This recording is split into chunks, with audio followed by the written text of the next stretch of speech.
Hello and welcome to another magical episode of Saved by the 90s. My name's Adam Patterson. With me today we've got a guy whose favorite Disney movie is 2004's Home on the Range, Ken Bakley. Hey, Ken. Hello. Which one is that? I don't know. It's one of the bad ones. I know that. It's not one of the good ones. I never saw it. That title's familiar. I was like, I don't even know what that is. It's the one about the cows. I know that. It's a Western one, and there's cows involved. I think that was maybe towards the end of the Michael Eisner era, because I think he left in like 2003, and I think that was like the last garbage one before he left. Anyway, if you didn't already know, this month on the show, we're going to be taking a look at 4 high-profile Disney titles released in November throughout the decade. So put on those mouse ears because this is Saved by the 90s. When is the best time to own a Disney masterpiece? When you still believe that elephants can fly? That Cheshire cats can grin? That dreams come true? When is the best time to buy a Disney masterpiece? Right now. Because now you can get the greatest savings ever on the greatest movies in the Disney Masterpiece Collection. Get $10 back when you buy 1 video and 3 boxes of General Mills cereals. The best time to give your children their best memories is right now. Kicking things off is the first animated film to be nominated for Best Picture at the Academy Awards, where it would remain the only animated title nominated in the category until 2009's Up. Directed by Gary Truesdale and Kirk Wise and released on November 22nd, 1991, this is Beauty and the Beast. For the first time in motion picture history, an animated feature has received an Academy Award nomination for Best Picture of the Year. Disney's Beauty and the Beast. I want adventure in the great white somewhere. And now, the most successful new animated film of all time has become the most acclaimed, with 6 Academy Award nominations. Don't miss the movie that's making motion picture history. Disney's Beauty and the Beast, rated G. A prince cursed to spend his days as a hideous monster sets out to regain his humanity by earning a young woman's love. Now, earning a young woman's love is a little bit loosey-goosey there. I would say coercing a young woman, forcing a young woman's love. So my history with this movie is that I didn't see it when it came out. I had no interest when I was a child. And I don't even know if I think that this is one of those movies that I saw like bits and pieces of throughout the years, but never just like decided, hey, you know what, I want to watch Beauty and the Beast and just sit down and watch the whole thing. So I think that I've seen the whole thing because it all felt very familiar to me, but I don't know if I ever like just sat down to watch the whole thing from start to finish, and I still don't like it. Like, I just don't like the movie. I think that it has some problematic themes for 2021. Yeah. And I wasn't a huge fan of the songs. I mean, some of them are okay. I mean, I recognize that a lot of them are very iconic. But just in general, comparing it to other Disney animated films, this is just pretty low on my list of favorites. What about you? It's going to be interesting for me in particular this month because I think you are kind of age-wise missing a lot of these to see them as like a formative title for you. Whereas for me, all of these were kind of well sunken into the cultural atmosphere by the time that I came along. So a couple of them, specifically Aladdin and the first Toy Story, are just like deeply entrenched in my like cultural memory, so I don't even know how to talk about them. But Beauty and the Beast was one that I had a little bit more distance from, and I think having watching that, I agree with a lot of your assessments, but at the same time, I think this is a movie that is taking care to try and present this otherwise very odd story in a way that it can be generally palatable, and I think what carries through it a lot of the way It's just that I think it's a really gorgeous movie, and I actually do like a lot of the songs quite a bit. Comparing it to like the songs in Aladdin or Lion King, I think, I don't know. I guess they're better than like Mulan or some of the other ones as far as like memorability and stuff like that. But, and I do agree with you that, you know, they did the best they could with the source material as far as presenting it in like a family friendly manner and stuff. It's just that I don't know. I guess I just don't like the story overall. No, like, I think I just don't like the core story of Beauty and the Beast. It's just not one that really speaks to me in any kind of meaningful way. Whereas something like The Lion King. So I was 8 when Beauty and the Beast came out, and I was, I guess, 9 when Aladdin came out, and I loved Aladdin. And then I loved some of the, like, The Lion King I was obsessed with, and some of the, like, early Disney movies I was obsessed with as well. So it's not like I didn't like Disney movies in general. Like, I was a pretty big fan of Disney stuff as a kid, as most kids are.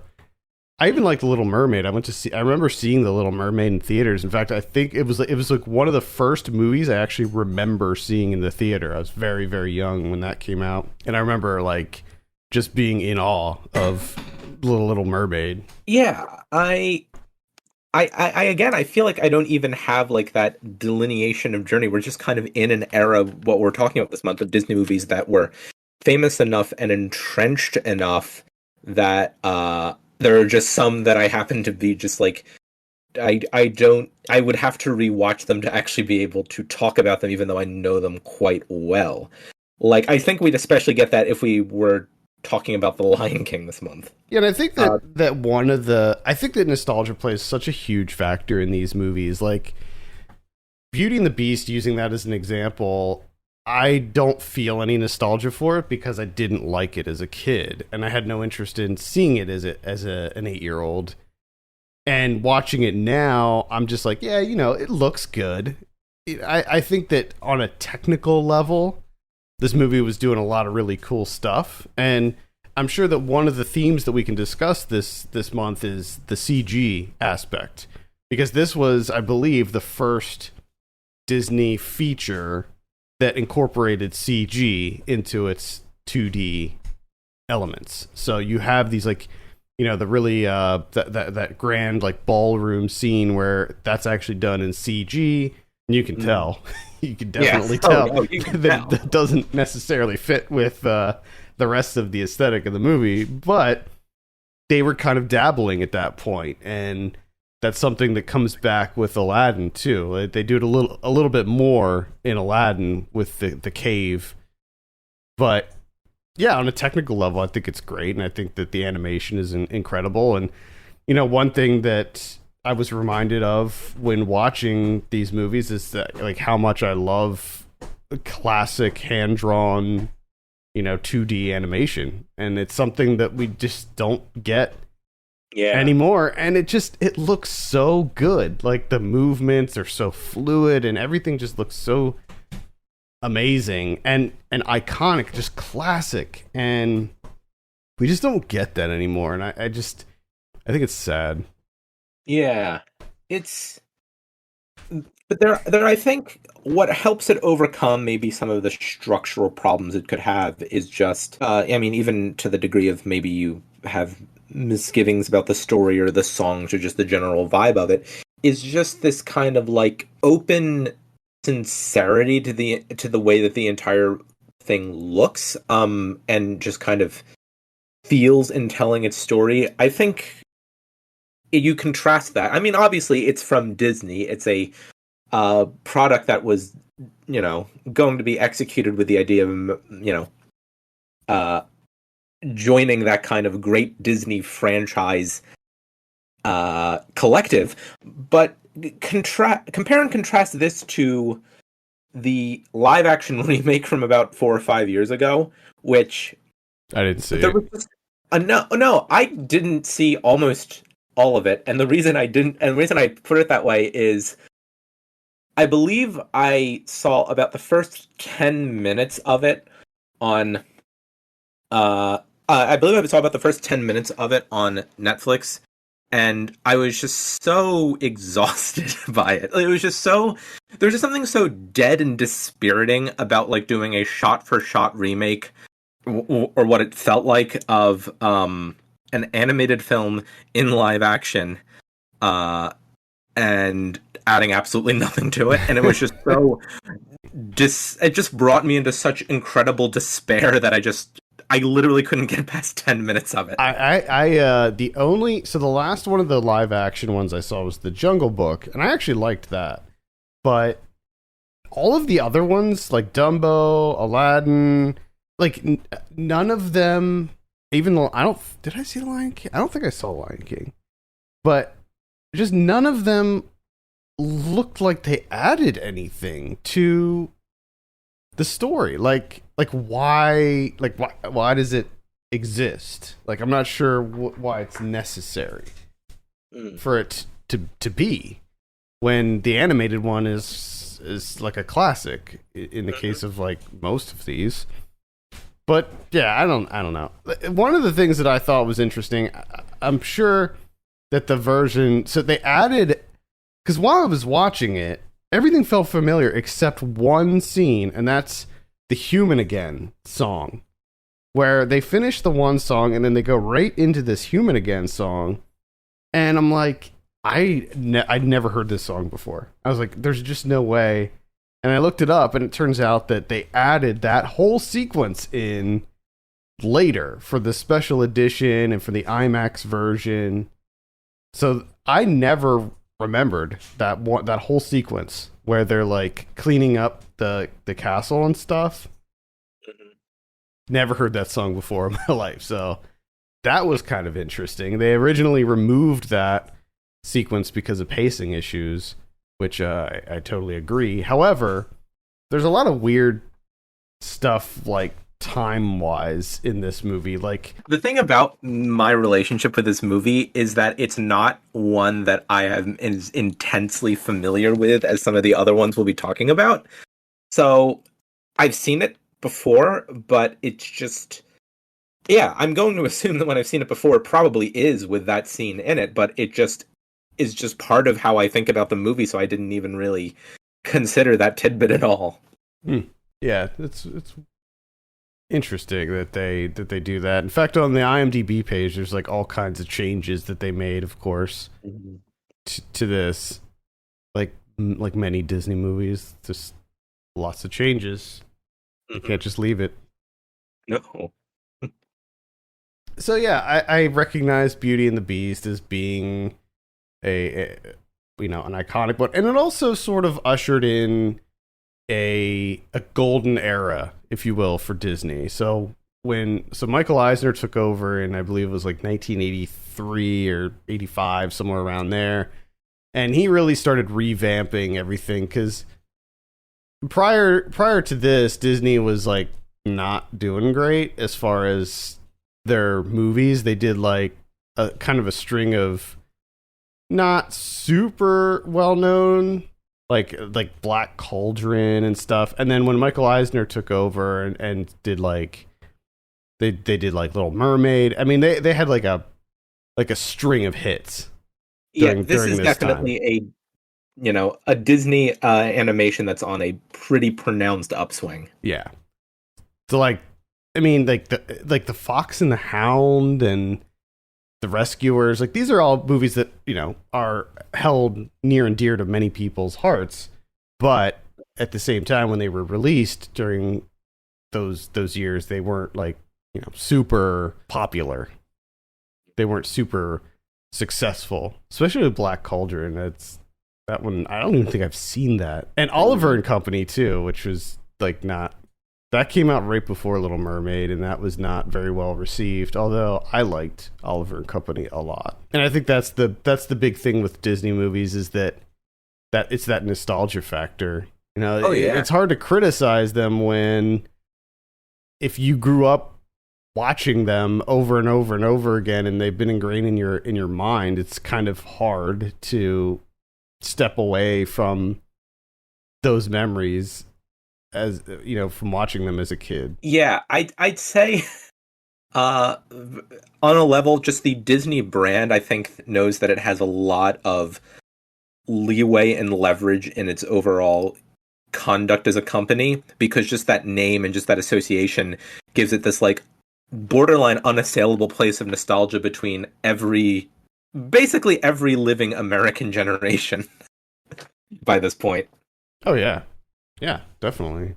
Mm. I mean, there's certain, like, my dad loves like certain Disney movies, like Lady and the Tramp and 101 Dalmatians. Like, those are just his absolute favorites, and you can watch them over and over again even today. So I think everybody has, there's certain Disney movies that they're super attached to.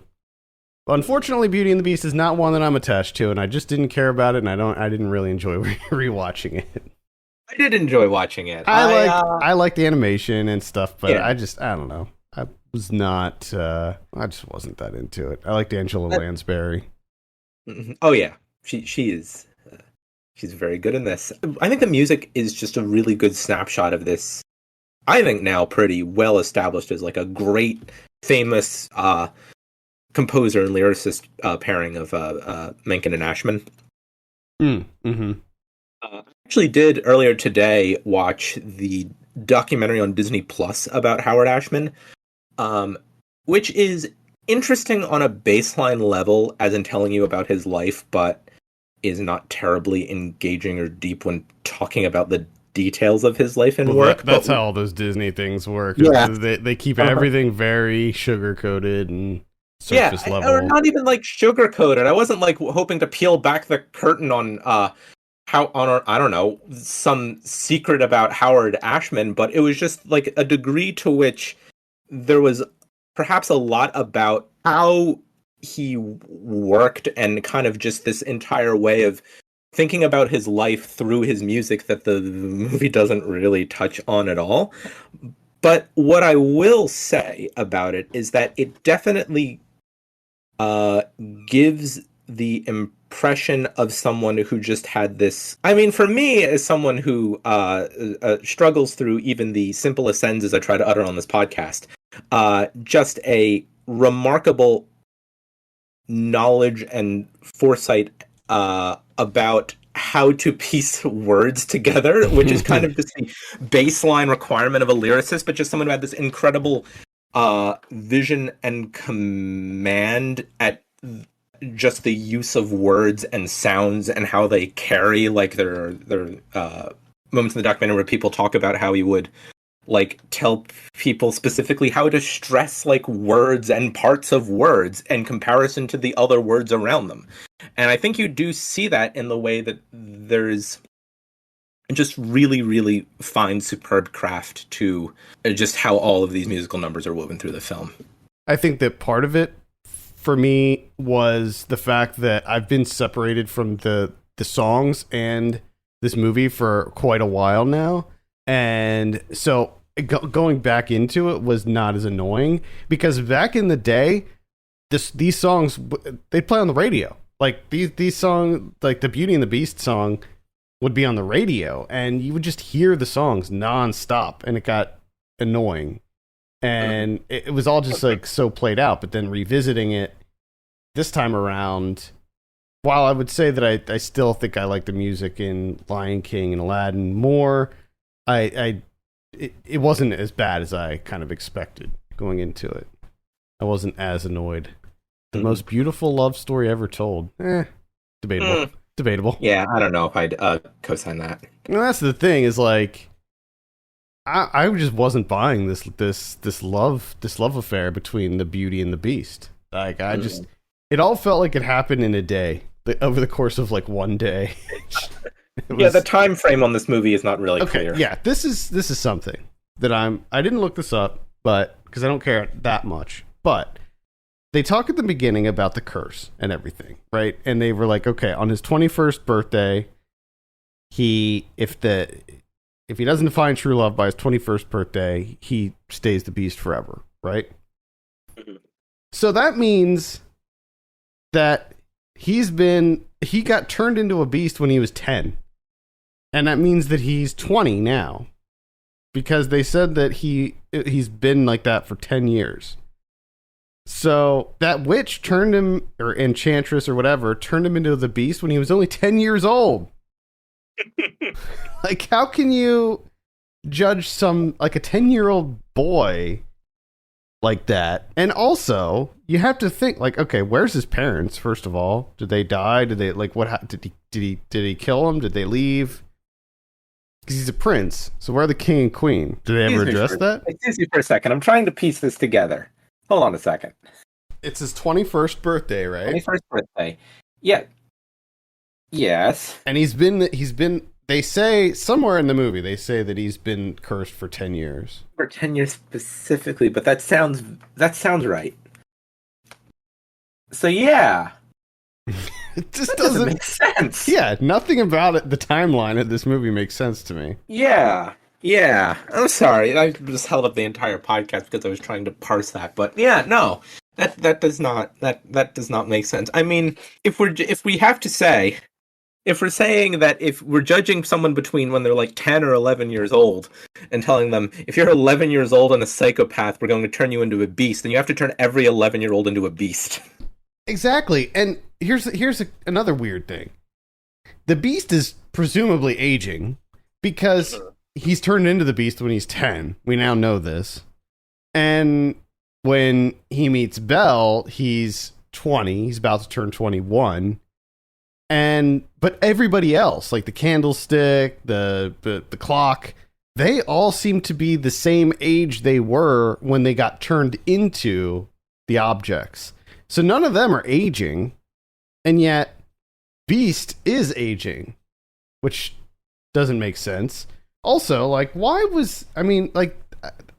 think that it sucks for everybody involved that they all got punished for what the Beast did, this 10-year-old little brat. They all get turned into candlesticks and clocks and teacups and stuff. And then also, while we're talking about teacups and stuff, Mrs. Potts looks like she's about 80 years old, and yet she has a child who is like 6. How does that work?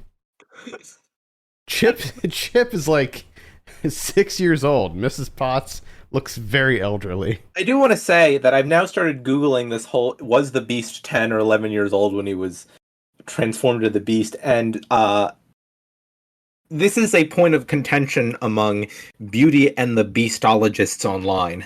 Some people say that there's some kind of like specific reading of that information that you have to turn to an abstract to reveal that no, he was not actually 10 years old. I call BS on that. Yeah, I don't know. I don't know about that. Because like I was saying, it really does seem to be a high burden in terms of turning people into beasts if you're a middle schooler and you're not nice. Yeah. Of course he's not nice. I mean, he doesn't know any better. He's 10. Also, you have to think, like, his parents are not around. Nobody's there to take care of him, right? So he gets turned into this beast at age 10. I mean, I guess the servants, even though they're now inanimate objects, they could still, like, teach him things. But it doesn't look like he has any kind of, like, formal education or anything. We know he can't read. So we have to think that he has, like, the intellect and the emotional capacity of a 10-year-old, which would explain some of, like, the mood swings and like pretty ridiculous behavior he has early on in the movie, like the angry outbursts and stuff like that. Seems very immature. But then also, like, Belle falls in love with this beast who's like basically a 10-year-old child, like the mind of a 10-year-old. I don't know. It all seems very, very, very suspect to me. It's I think you might have cracked the case on Beauty and the Beast here, actually. Yeah. There's something going on. Something's up here. You're introducing all these angles I hadn't even considered. Apparently, there were originally some scenes that like got cut or something like that implied there was like a montage scene, and apparently it implied that Belle was in the castle for like a long time. But seeing the movie as is, it looks like she's there for like 2 days before she falls in love with him, and then like her dad gets sick and all that stuff happens. I just assumed a longer time frame than a few days, but I couldn't really point to anything that proves that. I don't think it comes across though. Like, and again, apparently there was like more in this montage that implied that she was there for a longer period of time, but I mean, how long are we talking here? I don't know. I feel like it needed a title card or something, like six months later or something. Then it would maybe make a little bit more sense. But like, he's such a d-bag. Like, like he's not nice. You know, like why did she fall in love with him in the first place? Like, oh, because he like shows her a library, and she's like, oh, okay, well. Like, there's not enough there for me to believe that she has fallen in love with him. Not like on an appearance level, but just on a personality level. Like, he doesn't have a good personality. No. I mean, especially not at the beginning. No, definitely not. Yeah, I don't know. There's a lot of questions I have about Beauty and the Beast and the logistics of everything, but I just don't care enough to really dive in, do a deep dive. I actually didn't know that Jerry Orbach was the Candlestick. I had no idea. Yeah, no, he's great. There is like a scene in the Howard Ashman documentary where it's from the recording sessions of Beauty and the Beast, specifically for Be Our Guest, and there's just like Jerry Orbach there in the booth, and it feels like such a treat. It's not even the point of the movie. It's just such a treat. There's also a part where Angela Lansbury is like chatting with Howard Ashman and tells her how much that she knows about tea. And I wanted another movie just because she was like, she could tell everyone all about tea, and I want another movie where it's Angela Lansbury getting to talk about that, because it seemed like something she cared about a great deal. Could you imagine if Angela Lansbury created a show, like a YouTube, like a little YouTube channel where it was just her doing tea reviews? I'd subscribe. Yeah, it'd be called Spilling the Tea with Angela Lansbury.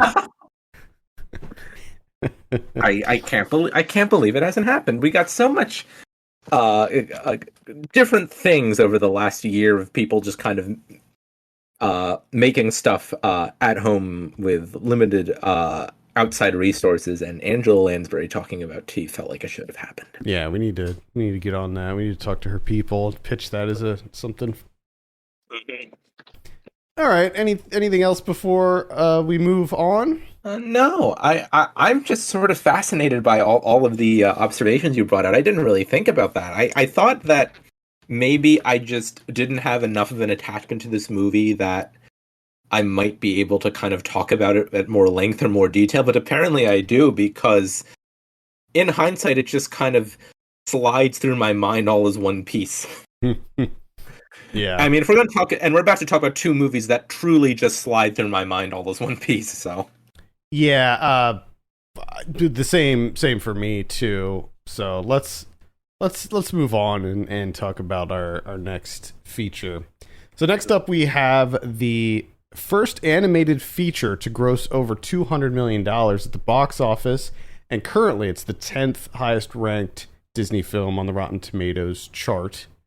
Released on November 25th, 1992, and directed by Ron Clements and John Musker. This is Aladdin.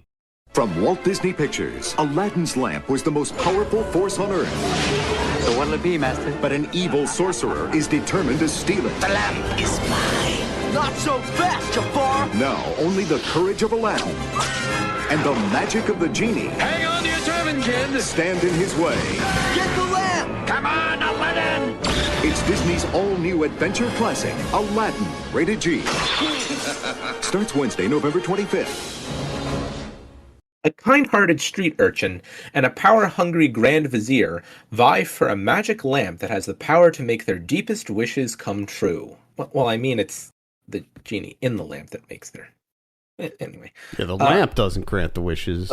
Come on. It's not a... Anyway. Adam, why don't you start us off with your thoughts on Aladdin? Loved it as a kid, love it now. I think it's an absolute classic. It's still great to go back and revisit.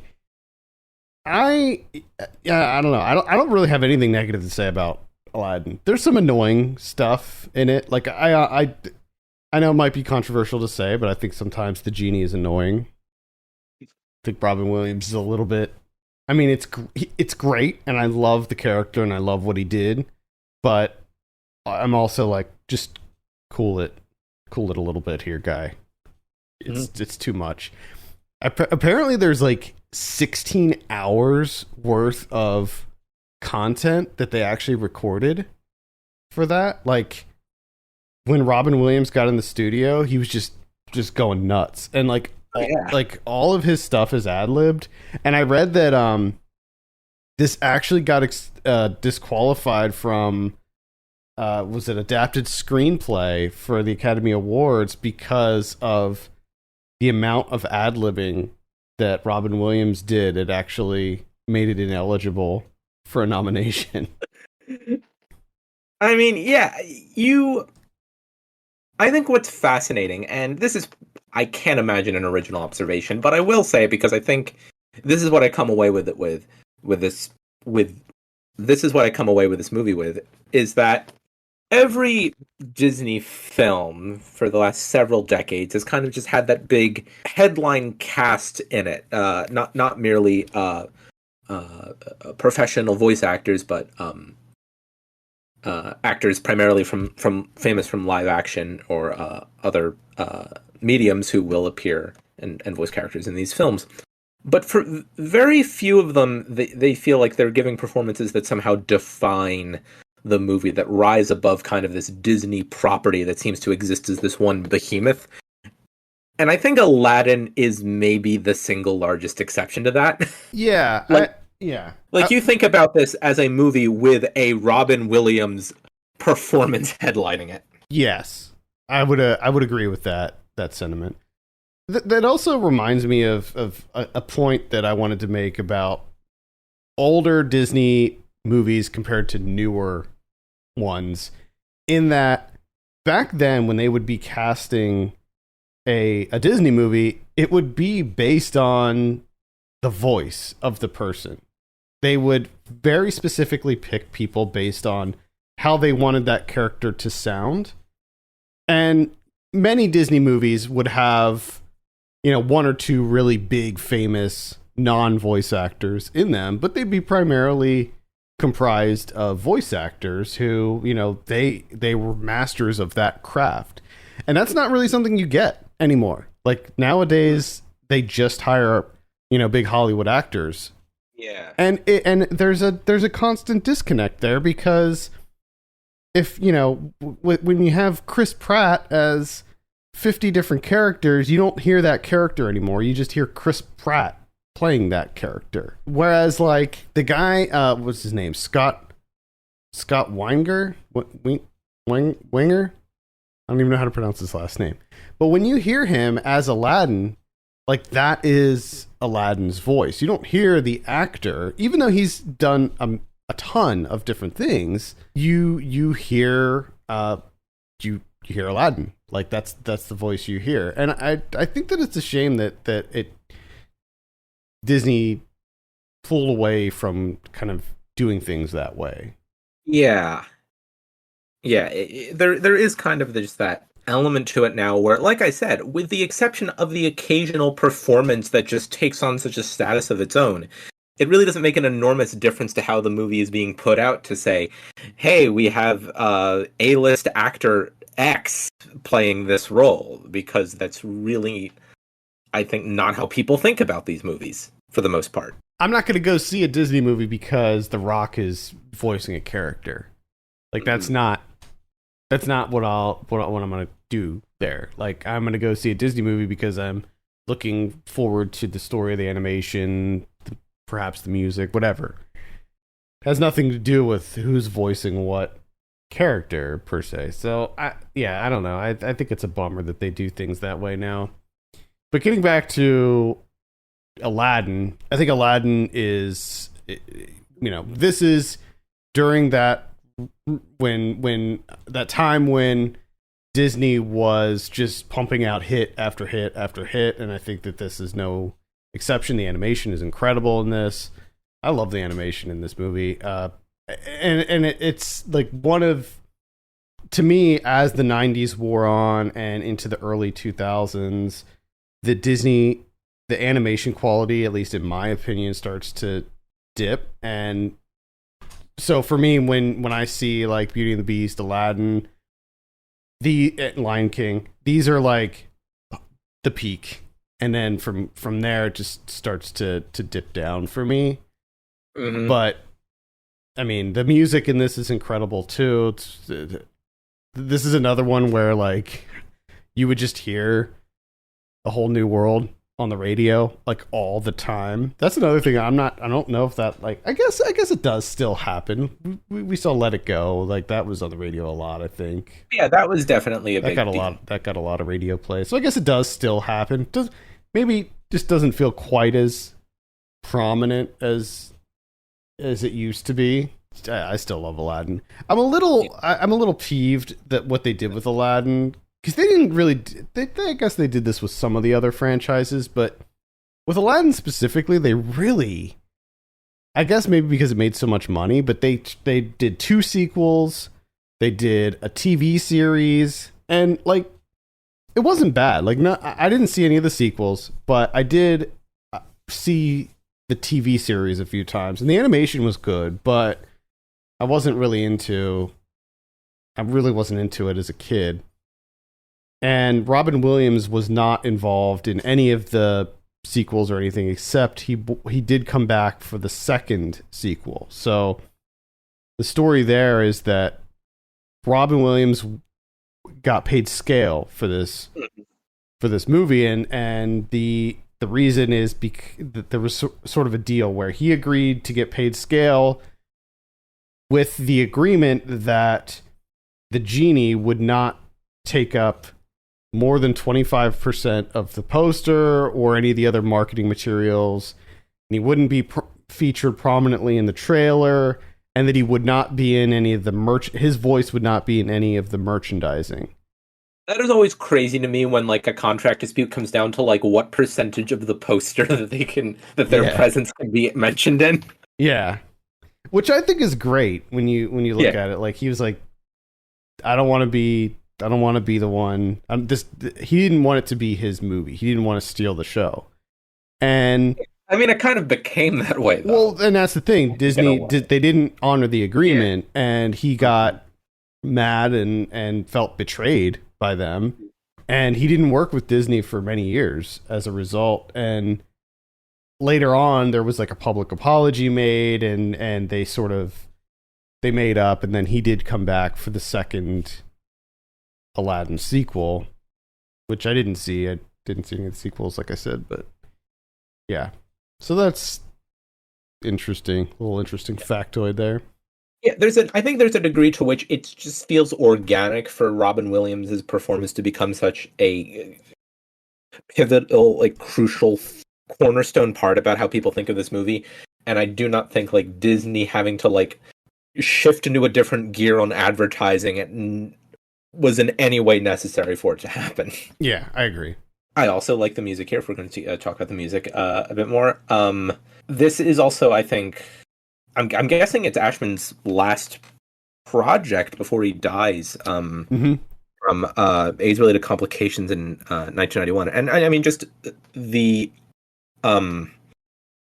whenever just watching it in the documentary, it just kind of filled me with that renewed sadness and anger just about the amount that we as a like society lost through these, like, just so many people dying from this terrible disease, and to what degree it did not have to get as bad as it was. But well, we're reliving it right now. I mean, unfortunately, COVID deaths have surpassed AIDS-related deaths in the U.S. Yeah, at this point. So yeah, it's just something we're going through all over again.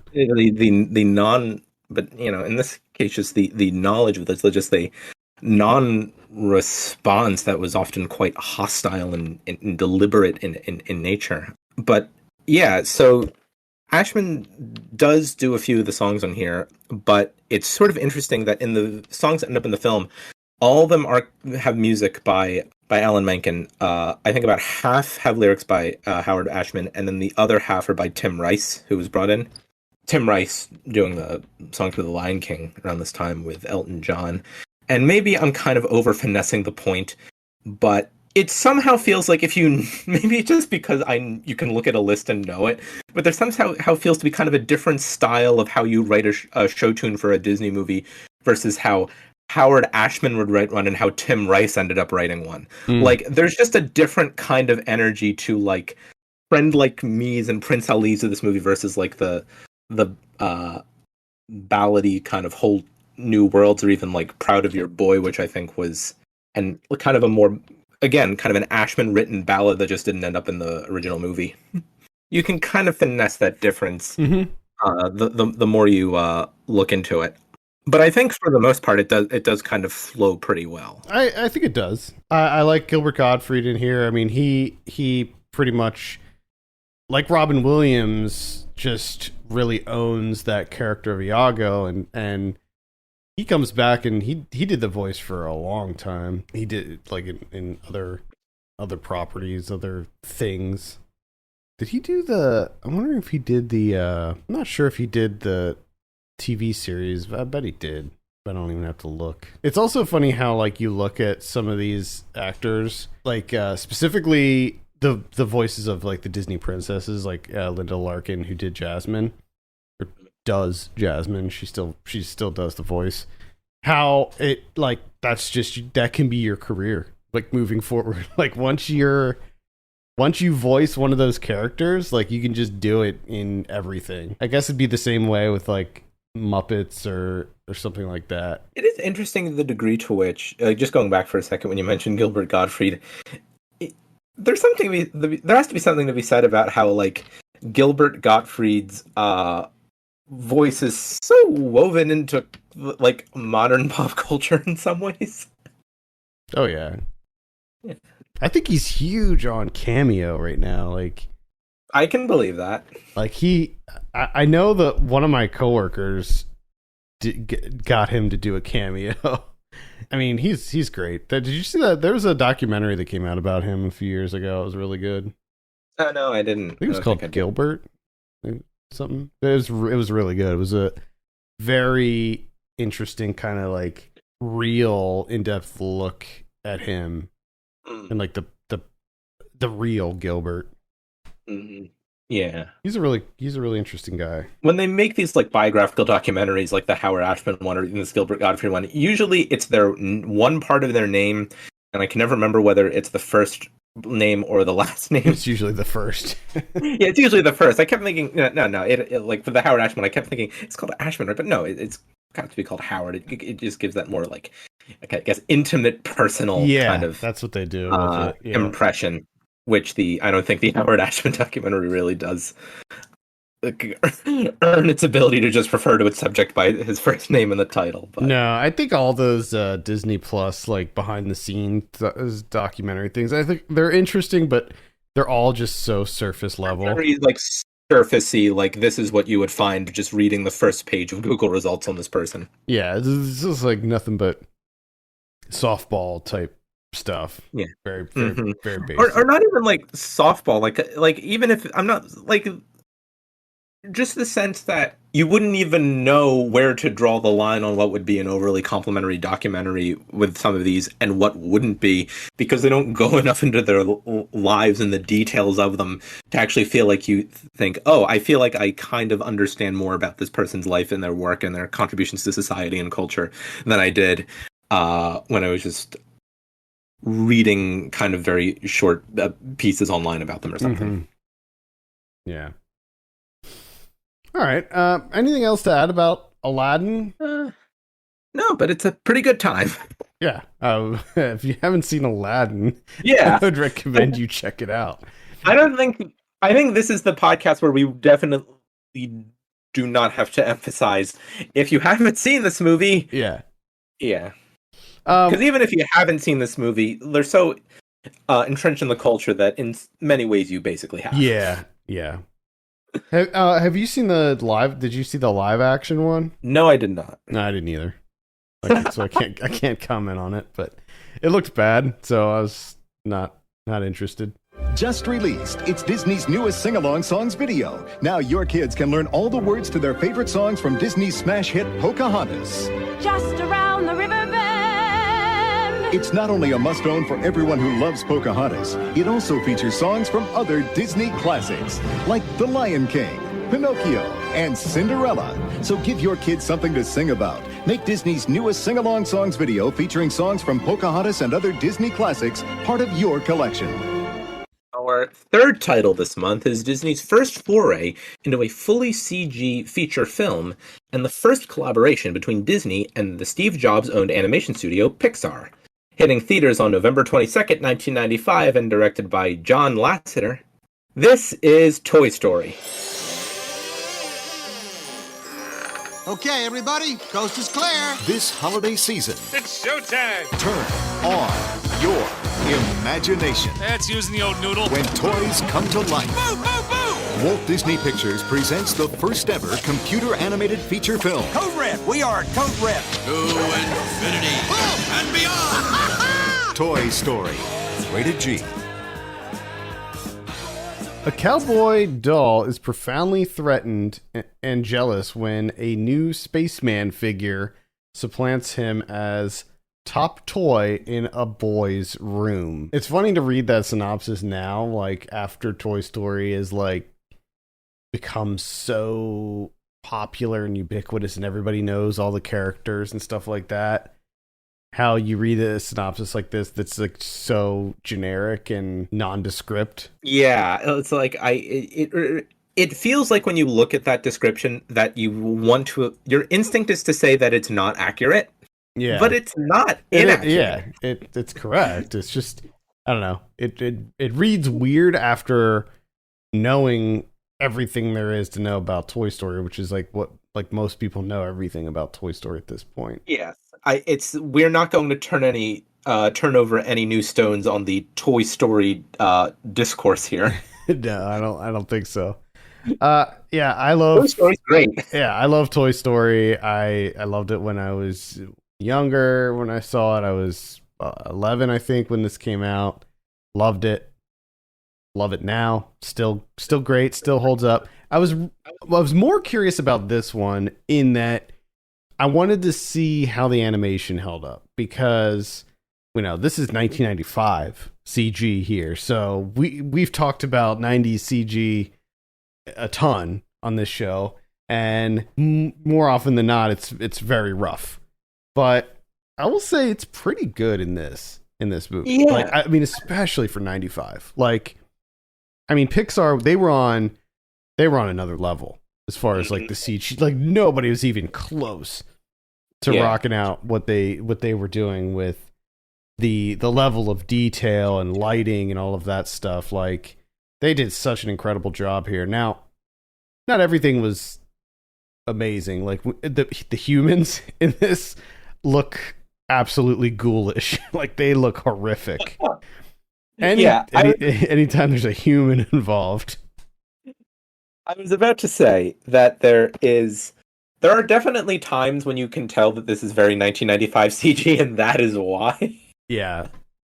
The backgrounds are also like really, really generic and plain, especially when they go outside, like any outdoor scenes where you can see like yards and other houses and stuff like that. And just like the textures on the street and floors and walls and stuff, they all look very kind of plain and like uniform, like copy and paste, type thing where it's just like a very simple pattern.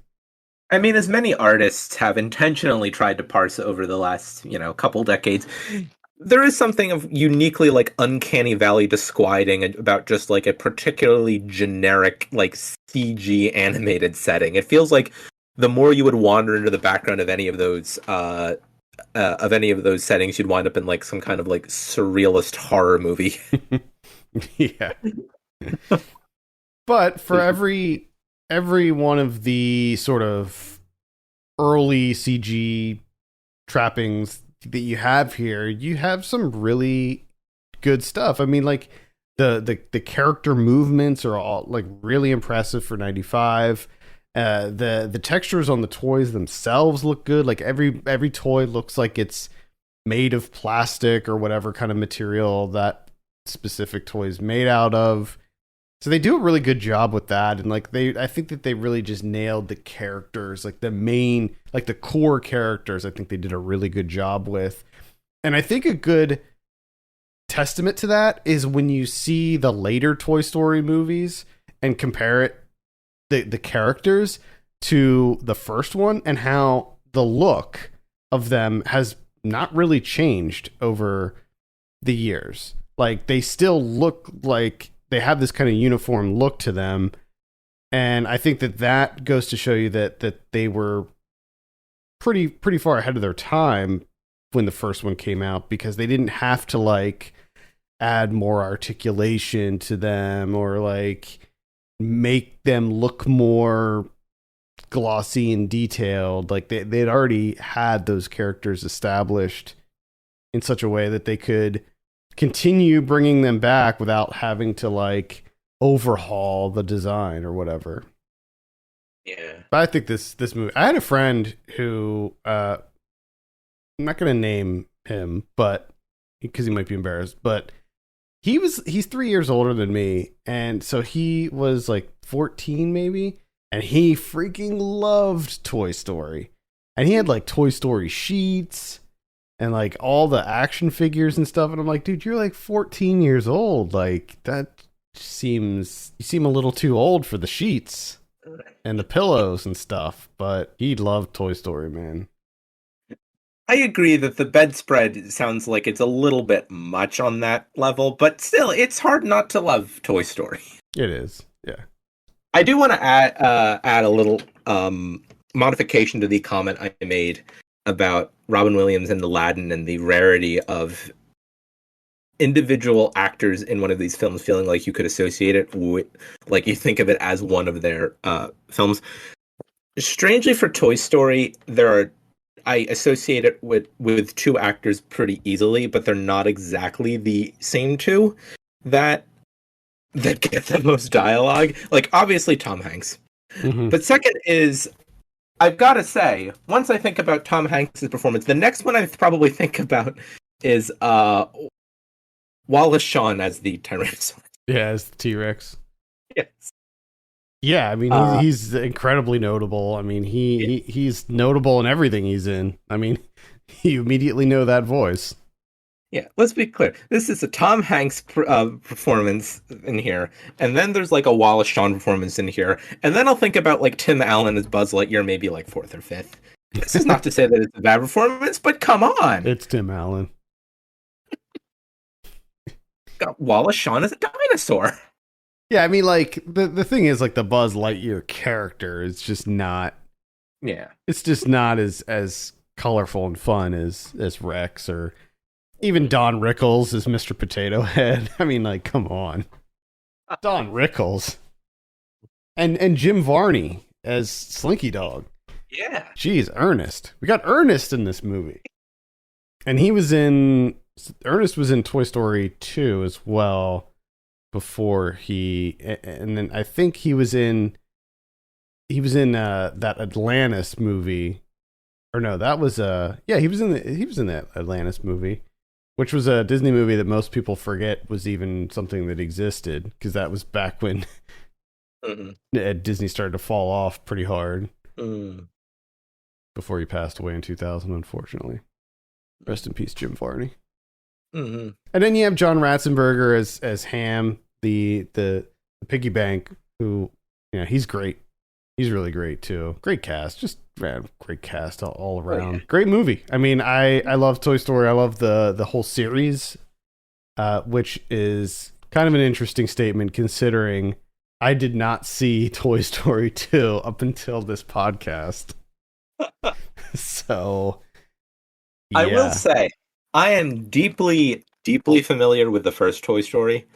I was not quite as familiar with the Toy Story 2. I think I've seen it before in its entirety, but I did not have the just casual familiarity with it as I do with this one. So Yeah, like so.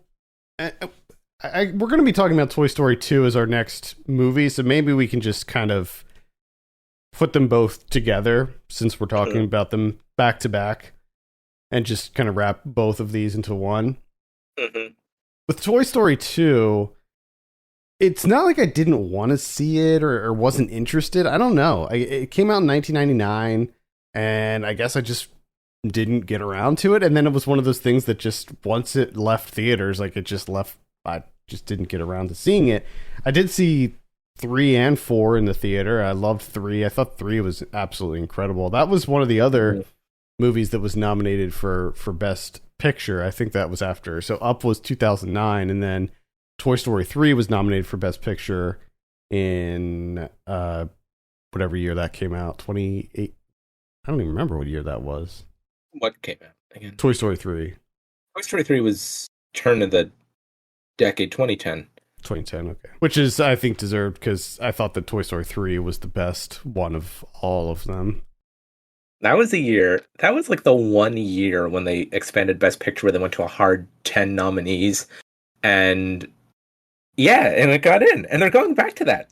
So who knows what we'll get this year? Sing 2. Fingers crossed. Sing 2. You know what's nuts? Is I mentioned this a little bit to you earlier today, but I just want to say I was on because someone tipped me off to this. It was a post by Mike McGranahan, who's a critic I know, and he was I think it was him pointing out that if you go on the Universal Pictures for your consideration page, as it currently stands in the fall of 2021, heading into the 22 award season, they have Dear Evan Hansen listed as one of the movies for your consideration, but only in 2 categories because everyone hated it so much. Original song and best sound. And then I was poking around the site, and I saw next to it was Sing 2. And I would like to point out for this podcast that they are submitting Sing 2, officially listing it for Best Picture consideration. Well, they have, at least according to this listing, and of course, you know, these are all kinds of different things, but if we just read this on a literal level, they have more confidence in Sing 2's awards prospects than they do Dear Evan Hansen's. And who knows, maybe Sing 2 is good. I haven't seen it. I haven't either, but there was like, so when I saw Ghostbusters Afterlife this past weekend, there was like some kind of weird extended trailer for Sing 2, and it was just so bad. Like I didn't see the first one. The first one did not look good to me, so definitely not my thing. Also, it's completely nuts to me how, at least from my perspective, it feels like Dear Evan Hansen, the film adaptation, is a movie that people got really bothered by when the trailer came out, because the plot is deranged, and Ben Platt somehow, to make Ben Platt look younger, they somehow made him look older than he actually is. And people made fun of it, as they should have, because it looked ridiculous. And then the movie came out, and people made fun of it even more. And that was about, I don't know, 2 months ago from when we're recording this, and it feels like since then it's completely fallen off the face of the earth. I wonder if we'll get if they'll send us screeners for that. I was hoping that they would, because I kind of had a morbid curiosity to see it, but I did not want to pay to see it. But I don't think they're even going to bother. If they're submitting it in 2 categories, I think they're just going to kind of try and move on from it, or maybe it'll just be like they'll open a screener portal online, and it'll be like you have to scroll way down to the bottom to find it or something. But like, yeah, it's this thing that like goes on Broadway, is like beloved by the Broadway establishment, wins like 7 Tony Awards, and then it is adapted and the story is taken to the rest of the world, and it is resoundingly rejected. Yep. Oh well. I mean, the whole spectacle of it happening, I think, was at least somewhat entertaining to watch the disconnect.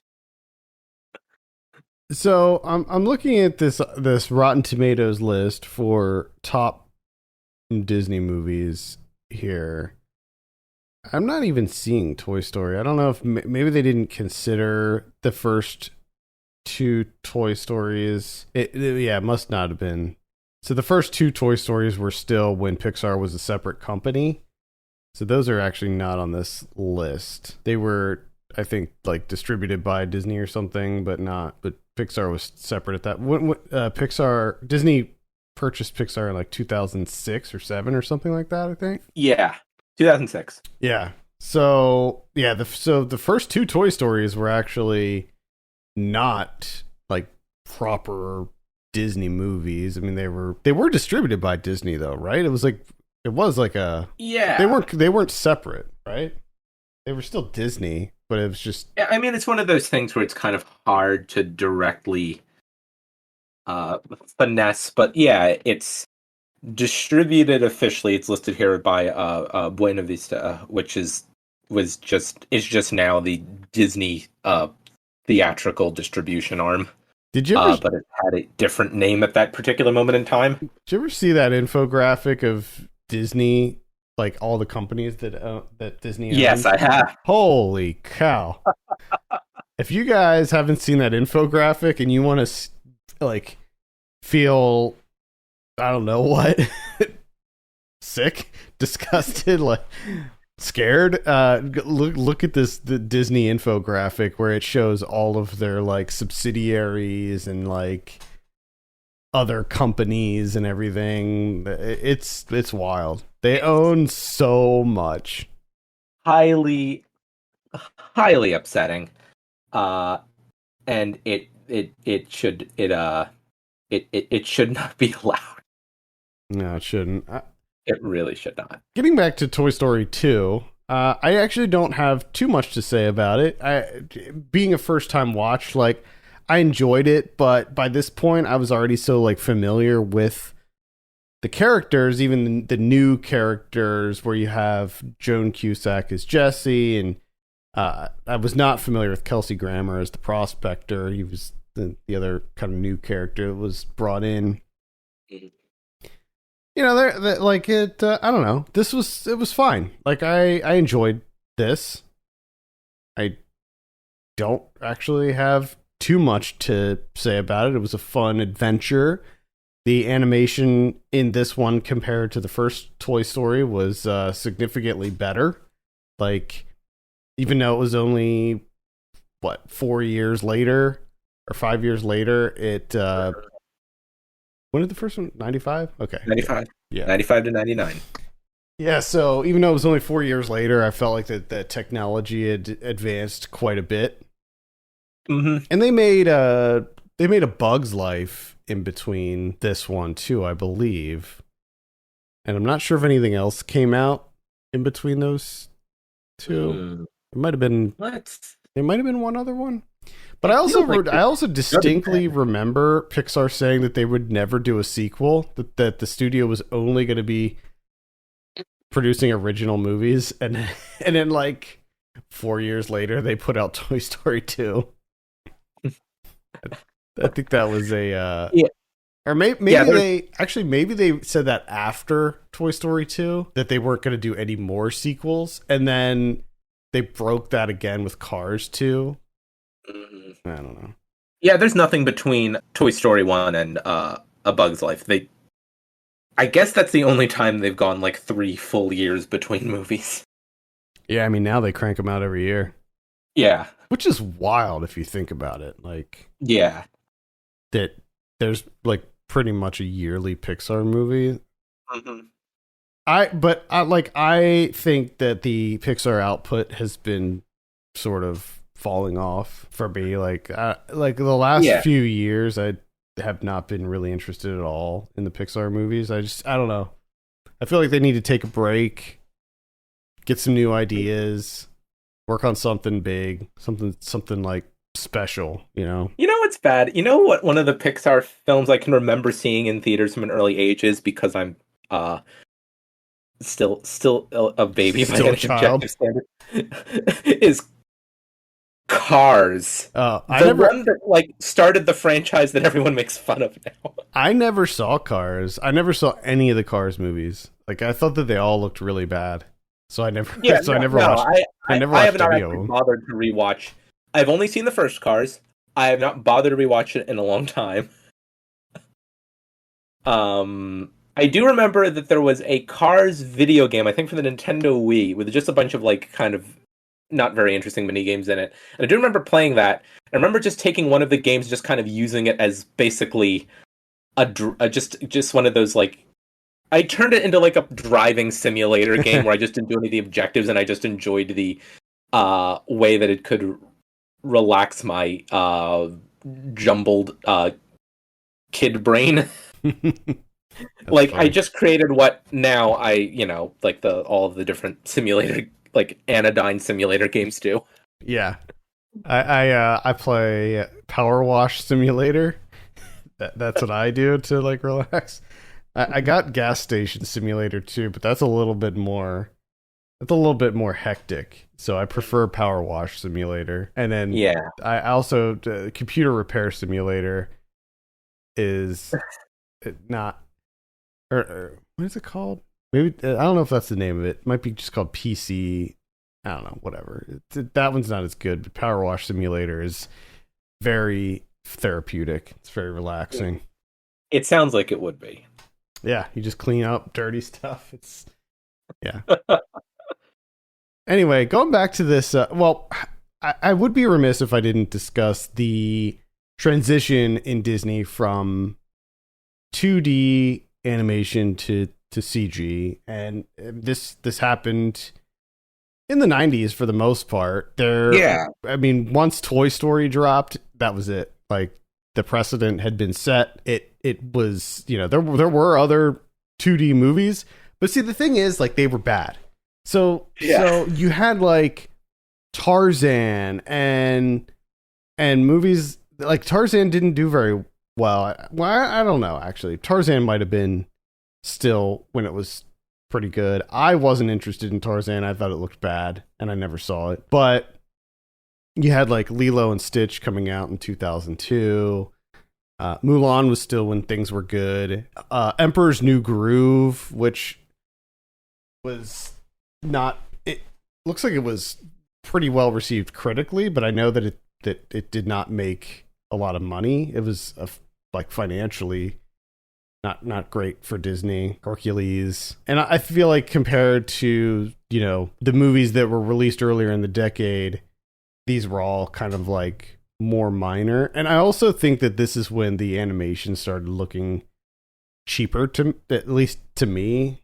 I just didn't like the look of the animation as much. It looked a little bit too kind of clean and glossy. There just wasn't as much detail in these. And then, of course, everything just transitioned over to CG.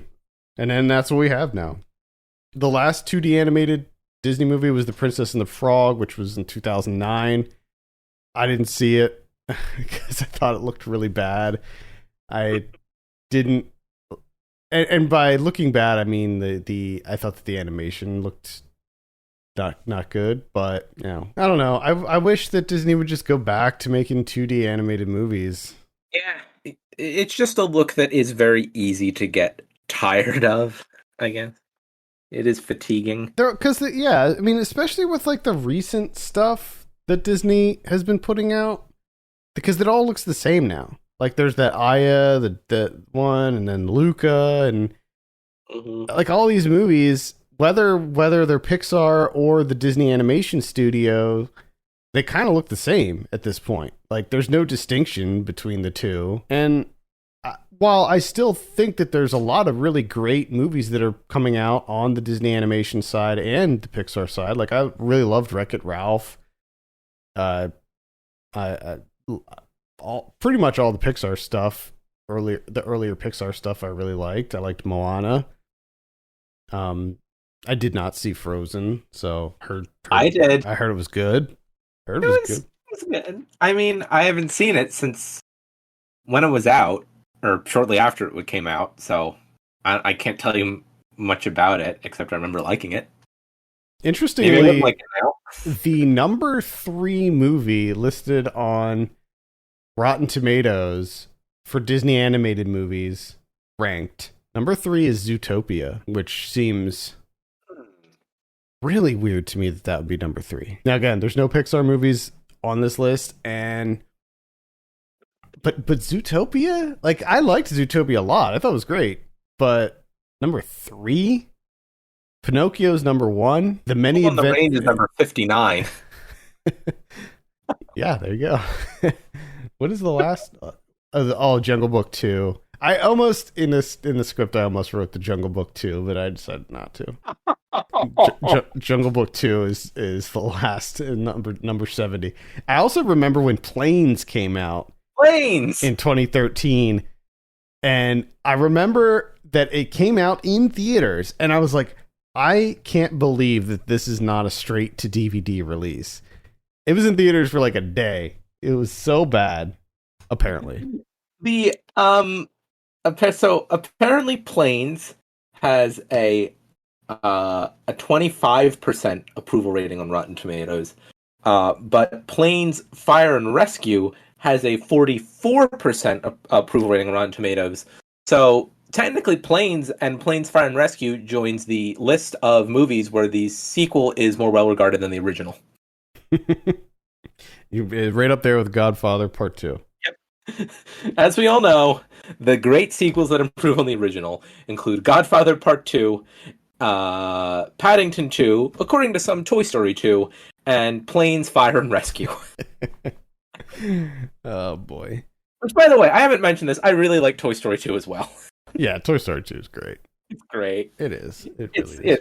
It's again, fun. I don't think it's anywhere close to Toy Story 3, but it's the correct level of sad.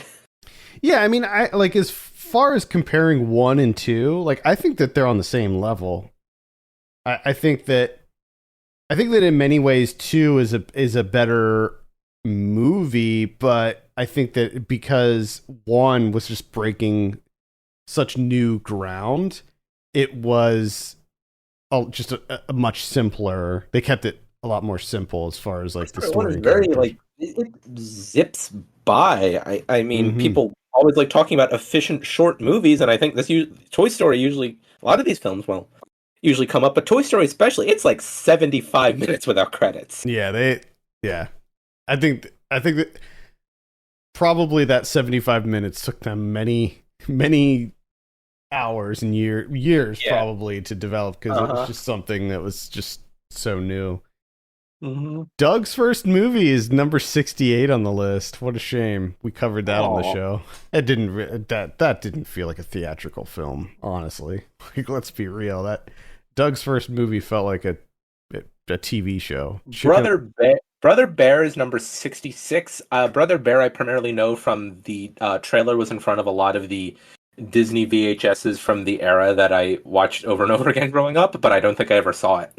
I never saw Brother Bear either, although I do remember that I was on a flight one time and they were playing Brother Bear. So like back then, you didn't like there would just be like TVs. Yeah. Not everybody had their own TV. There would be like multiple TVs that would hang down, and they would just play one movie, or like set movies, and you could watch it if you wanted or just ignore it.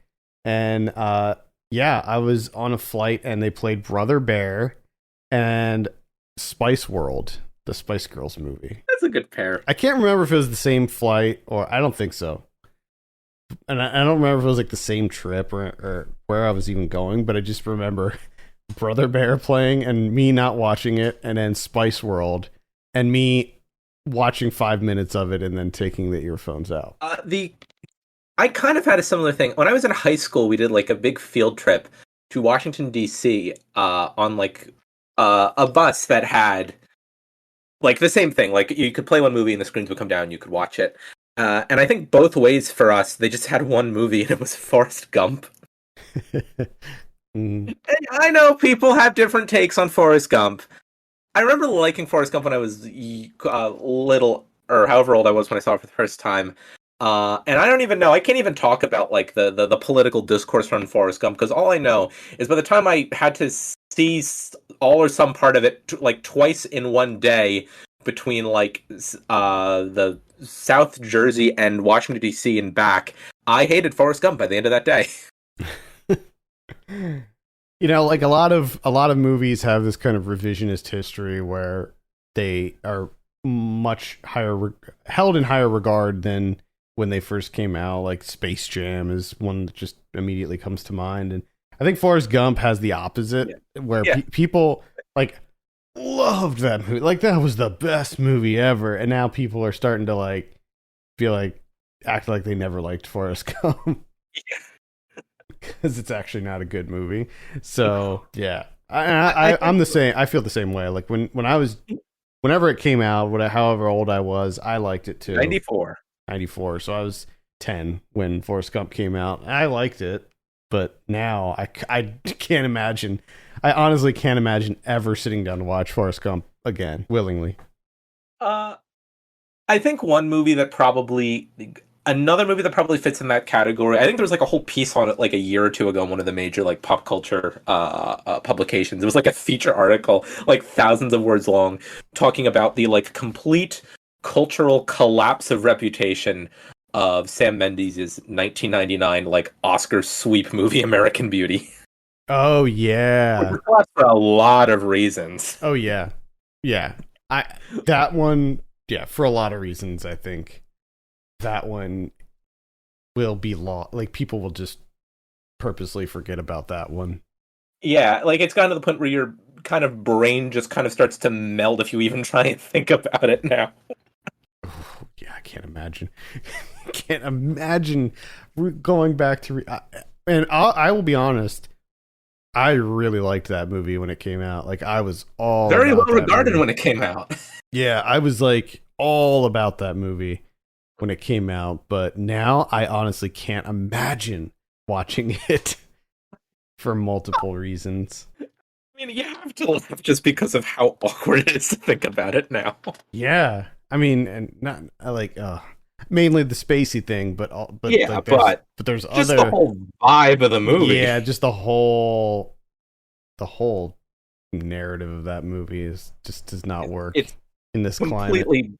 Baffling to think about how like this is what like that is just like what the Oscars went absolutely like wild for in the spring of 2000. All right. Well, do you have anything to do with Toy Story 2? But yeah. Do you have any final thoughts on Toy Story 2 or just wrapping up the 90s era Disney? I'm sure that this is a subject that we can come back to again. I just thought that these four, I think, are a good sort of vertical slice of the transition between the 2D and incorporating the CG into it, and then finally near the end of the decade, sort of almost converting over completely before, a few years later, just scrapping the idea of 2D animation altogether for the most part. And plus, they were all released in November too. And maybe this will be in like another topic that we can revisit, where like the Disney parks were going through a lot of transitions during this time. There's some good, some really bad. Disney had a lot going on in the 90s, and I think that with the Eisner era, there was a lot of sort of like reinvention of Disney. If you look at their output and the quality of their things before the 90s, it was wildly different than what we know of today. And things started going very, very much downhill for Michael Eisner in the early 2000s, and then I don't know if he got fired or if he just stepped down or what happened. And then we saw another sort of transition in the company to the behemoth that we know of today. I think you're right. The 90s are a very interesting decade to kind of center on when we're talking about Disney, because I am in no means someone who would style himself like an expert on the history of Disney as a company, but it feels like what's critical about the 90s, from where they begin in the decade and where they end at the end of the decade, is that it feels like by the end of the decade, it's gone from this company with an animation output, kind of a place where you have these films that people know, but it's sort of wavering, it's going in and out, you don't know what the future is for it. And then by the end of the decade, it not only as like a filmmaking company putting out animated films, but just as a general brand, it has all become, or is on its way to becoming centralized as something like this is just part of the cultural force and like collective, and no matter what happens from here on out, it is literally never going away, and you will never ever again in the lifetime of probably most of us, because that's what it feels like, even though it's a long time. They want to get to a point where at least you're thinking that never in our lifetimes will we ever question whether it has a future or not. Yeah. Oh yeah. Yeah. Anything can happen, but it seems at this point that Disney has actually become a company that's too big to fail. Like, yes, they're like, and they I mean, they've been doing it for years at this point. I think that their output has just been lazy. Like, over the last few years, I haven't been really that impressed with anything that they've done.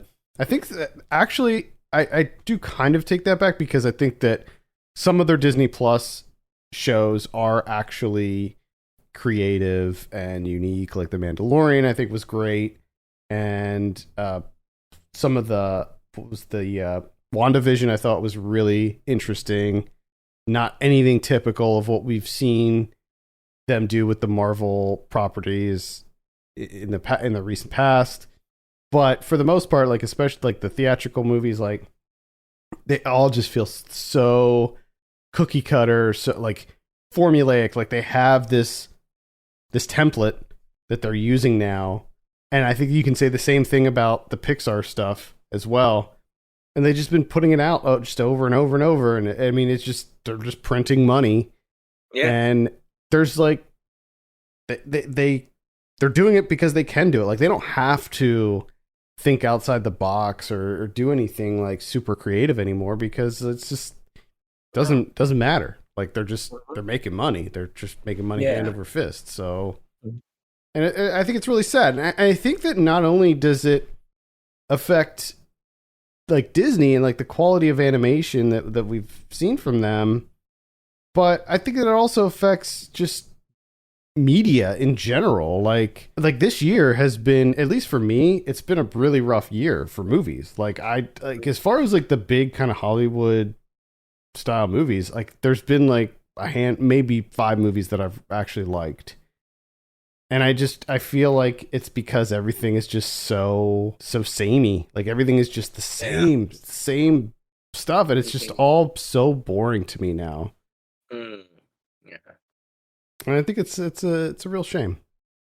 Yeah, there is so much happening, so much innovation happening in animation, and like on a creative level, and so little of it seems to be happening at Disney. Yeah, I mean, you're seeing like great stuff, like Leica, like the stuff that they're doing with stop motion, and like there's that Netflix show, the League of Legends.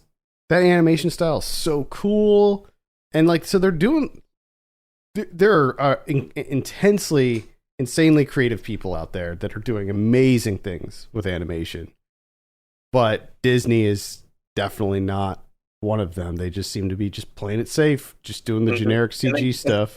Since they do have, I mean, even if, anything can happen, but just at the point, like you said, but just at the point where like we no longer think of them as a company, anything other than a company that just will always be there at its like preeminent place, is that they're going to take up all the oxygen of what we're, most people, of what we, the greatest number of people, can watch, and what we're all going to kind of discuss as our common points when we're talking about, recent animated movies. Is that's the kind of thing we can also say, like, talk about a new Disney movie. And you see this like come up every year at the Oscars in the Best Animated Feature category, which is, with an exception every few years notwithstanding, there usually seems to be the discussion of, there's an animated film that came out last year that like, people were really passionate about. There's like a great critical reaction to it. There's just really solid, like, individual waves of support for it. And it's just everyone going, well, it's not going to beat the Disney movie or the Disney Pixar movie that came out this year that's obviously going to win. Yeah. Yeah. There are very few exceptions to that rule. I mean, for the most part, it's just the Pixar award at this point. Yeah. Which is a shame. I mean, I believe Spider-Man Into the Spider-Verse, that I one, think that's the last one that kind of feels like the passion vote that actually won. Yeah. Which was totally deserved because that movie's just absolutely incredible. And I really loved the Mitchells versus the Machines that came out this year on Netflix. I think that had a unique animation style, similar to Spider-Verse. And that movie was like, it was great. It was creative. It was funny. It was passionate. Like that movie had like a lot going on for it. It was not a Disney movie. And Luca, which was the Pixar one this year, like I didn't even see it. Like it looked so dumb to me. Like it didn't look, and maybe I should reserve judgment. I haven't seen it. I just have no desire to see it. Yeah. I mean, I've been interested because sometimes people will talk about how there's like a queer coding to it, which I think is interesting, but I also think to whatever degree, like, the Disney company would allow that to happen. Very minimal, I would imagine. I heard about that as well. The Mitchells versus the Machines, that feels like it's going to be like, again, just talking not as like a person who has opinions on all these movies, because I haven't seen a lot of them, but just like getting to a point where we're like talking about just kind of not even in critic mode, because I haven't seen a lot of movies. I can't say what's deserved or what's not deserved, but just talking about, like, from an award standpoint, just looking at the early odds, it seems like the Mitchells versus the Machines, that's going to be like the passion vote, or that people are rooting for. Maybe something else will, but Luca is already starting out as kind of the presumptive front runner for the Oscar next year. So it'll maybe be that kind of same narrative. Yeah, which I hope is not true, but I'm going to be voting for the Mitchells versus the Machines, that's for sure. I'll keep catching up with some of these, and yeah, I mean, there's a lot of there's quite a few animated titles that I will not see Sing 2. So if that's on the ballot, I'm gonna have to mark it under that like did not watch option. Yeah, I will mark that as did not watch if that gets nominated, because I'm not gonna go see that. There's just no way. But I don't know. I mean, there could be some. There's like Crypto Zoo came out, and that's sort of an odd one that, you know, might get some love, but yeah, I don't know. We'll see. I can't. I probably will watch Luca at some point before the end of the year. I can't imagine it'll be bad, and maybe I'll really enjoy it. Like I said, I don't know. I'm not going to say that something's going to be deserved or not deserved, but I'm just commenting. It does feel like we kind of sink into that same rhythm with the awards every year, which is that there's a movie that people are really passionate for, and there's the Disney Pixar movie that's the front runner. And often those are not the same movie. Yeah. All right. Any final thoughts before we wrap it up this month? No, I think that's about it. Okay, there you go. And with that, we have another month of Saved by the 90s in the bag. I thank you so much for listening. You can send us your favorite 90s Disney movies to 90s@filmpulse.com, or by sending us a message on Twitter or Facebook at 90spod. And if you get a moment, please consider reviewing us on iTunes. That would be extremely helpful. Until next month, when we'll be bringing you another made-for-TV Christmas. For Ken Bakley. For Ken Bakley, my name is Adam Patterson. This has been Saved by the 90s. Bye, everyone.